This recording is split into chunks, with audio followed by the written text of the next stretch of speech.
नारायण राधे राधे। आइए हम चर्चा करते हैं श्रीमद् भगवद गीता के चतुर्थ अध्याय के 20वें श्लोक के प्रति जो कर्मयोग का सिद्धांत है। भगवान कहते हैं कि त्यक्त्या कर्म फलासंग नित्य तृप्तो निराश्रयः कर्मण्यभिप्रवृत्तोऽपि नैव कंचित करोति सः।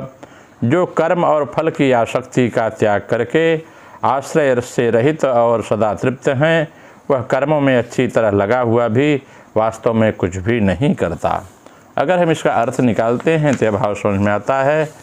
अब अगर हम इसका भावार्थ निकालें, त्यक्त्या कर्म फलासंगम, जब कर्म करते हुए कर्ता का भाव यह रहता है कि शरीर आदि कर्म सामग्री मेरी है, मैं करता हूँ, कर्म मेरा और मेरे लिए है, इसका मेरे इसको अमुक फल मिलेगा, तब वह कर्म फल के हेतु बन जाता है। कर्मयोग से सिद्ध महापुरुष को प्राकृत पदार्थों से सर्वथा संबंध विच्छेद का अनुभव हो जाता है। इसलिए कर्म करने की सामग्री में, कर्म में तथा कर्मफल में किंचित मात्र भी आसक्ति न रहने कारण वह कर्मफल का हेतु नहीं बनता।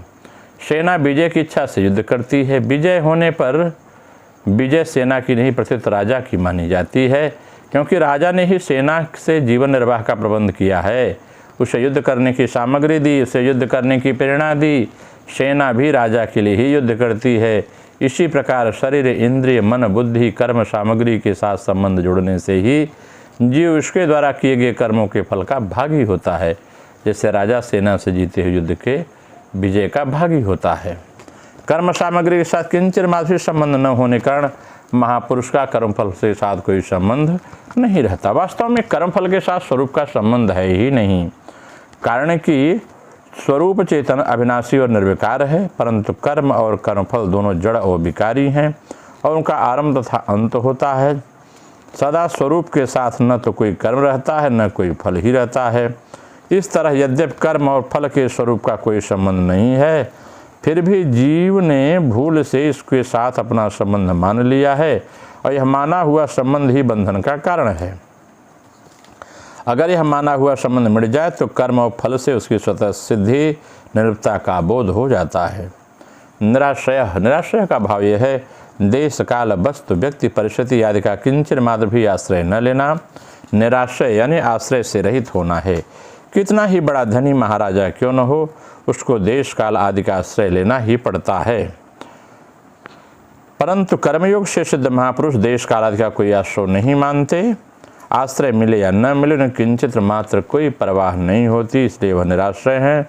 नित्य तप्तः जीव माने आत्मा परमात्मा का सनातन अंश होने से सतस्वरूप है। सत का कभी अभाव नहीं होता, ना भाव विद्यते सतः।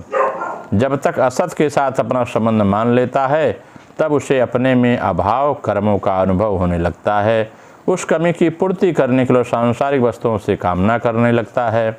इच्छित वस्तुओं के मिलने से एक तृप्ति होती है, परंतु वह तृप्ति ठहरती नहीं, वह क्षणिक होती है। कारण यह है कि संसार की प्रत्येक वस्तु व्यक्ति परिस्थिति प्रतिक्षण अभाव की ओर जा रही हैं, अतः उसे आश्रित रहने वाली तृप्ति अस्थायी नहीं रह सकती। सत वस्तु की तृप्ति असत वस्तु से कैसे हो सकती है?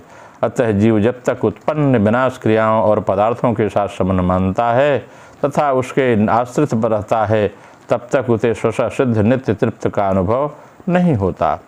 कर्मयोग से सिद्ध महापुरुष निराश्रय और संसार के आश्रय से सर्वथा रहित होते हैं, इसलिए स्वतः सिद्ध नित्य तृप्ति का अनुभव हो जाता है। कर्मण्य भी प्रवृत्तो में नैव किंचित करोति सः।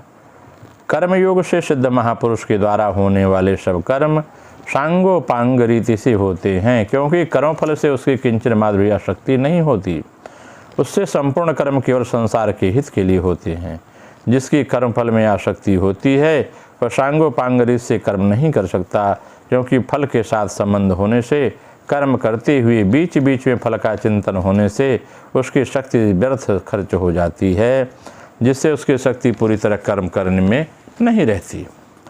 सांगोपांग रीति से सब कर्म करते हुए वह वास्तव में किंचन मात्र भी कोई कर्म नहीं करता, क्योंकि सर्वथा निर्लिप्त होने के कारण कर्म का स्पर्श ही नहीं करता।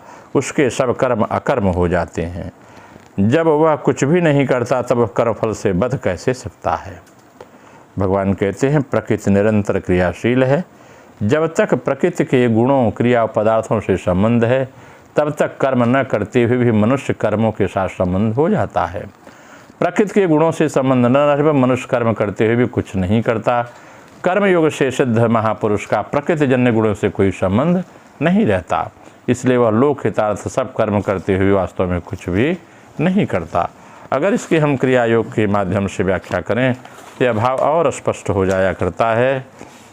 कहते हैं कि फलाकांक्षा रहित होकर नित्य तृप्त निराश्रय होकर सब कर्म करने पर कुछ लोग कुछ भी नहीं करते, ऐसा प्रतीत होता है। फलाकांक्षा रहते किसी प्रकार की तृप्ति नहीं हो सकती। जिससे हृदय में फलाभिलाषा मिट जाती वही नित्य तृप्त है।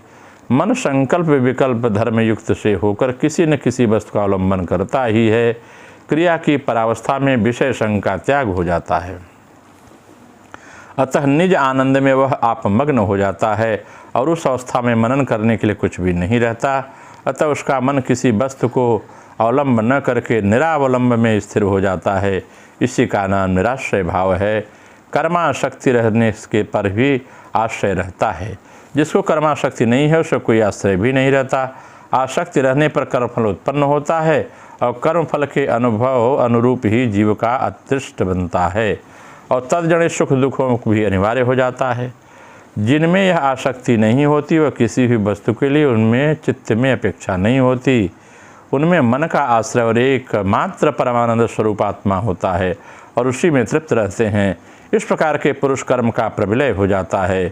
तथापि पुरुष संस्कारों के वश यदि उनको किसी प्रकार सुख दुख का भोग करना भी पड़े तो कर्म में प्रवृत्त भी होना पड़े तो फलाशक्ति और कर्म में कर्तव्याभिमान न होने कारण इस अवस्था में भी उनका अदृष्ट नहीं हो बनता।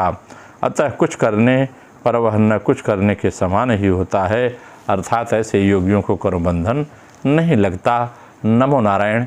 राधे राधे। आप सबका मंगल हो।